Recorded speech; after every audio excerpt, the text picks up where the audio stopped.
এ রানা, তুই তো বাড়ির কাজ শুরু করলি, তা আমাকে তো একটু জানালি নে। আরে ভাই, আপনি তো এদিকে আসেনও না, আপনার সাথে দেখাও হয় না, তাহলে আমি কি করে তাই জানাই? এই বাড়ির কাজ শুরু করেছিস কবে? এই তো ভাই 10-12 দিন কাজ শুরু করেছি। এই নিয়ে মেলা ঝামেলার ভিতরে আছি, এই জন্য কোনো জায়গা যাওয়া হচ্ছে না। ও আচ্ছা, যাই হোক, মইনুলের সঙ্গে তোর কি নিয়ে ঝামেলা হয়েছে রে? শুনলাম যে জমি না মাইপে তুই বাড়ির কাজ শুরু করেছিস, তা তুই এ কাজটা কি ঠিক করেছিস? আরে ভাই, আমি কাজটা ঠিকই করেছি, পরে কিরা কি করলো কি না করলো সে আমি দেখে নিবানে। শোন, মইনুল কিন্তু আমারে সবকিছু বলেছে। এই জমি নিয়ে যদি কোনো মামলা মোকদ্দমা হয়, তুই কিন্তু ঝামেলায় পড়ে যাবি। আরে ভাই, ও কি ঝামেলা করবে? ও যে ঝামেলা করে করুক, এসব ঝামেলা হ্যান্ডেল করার মতো ক্ষমতা আমার আছে। টাকা পয়সা ছাড়ালেই এসব ঝামেলা এমনি মিটে যায়।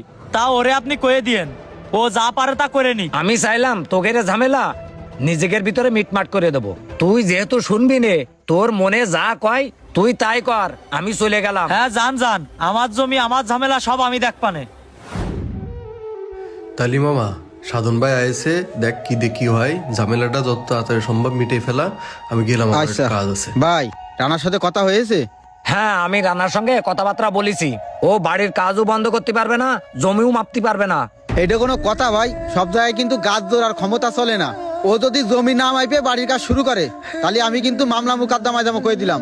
আমার মনে হয় না কেস কামারি করে এ কাজের কোনো সমাধান হবে। তার মানে আপনি কি করছেন, যে ওনার যেটা মন চায় উনি সেটাই করবে, আমরা কিছু করতে পারবো না? শোনো মইনুল, তুমি পদক্ষেপ নাও, তাতে আমার কোনো সমস্যা নেই। কিন্তু যার টাকা আছে, ক্ষমতা আছে, তারা কিন্তু ক্ষমতার বলে, টাকার বলে ভুল কাজটা সঠিক করে নেয়। ভাই শোনেন, তার টাকা আছে, ক্ষমতা আছে, এই জন্য সে আরেকজনের জমি দখল করে খাবে?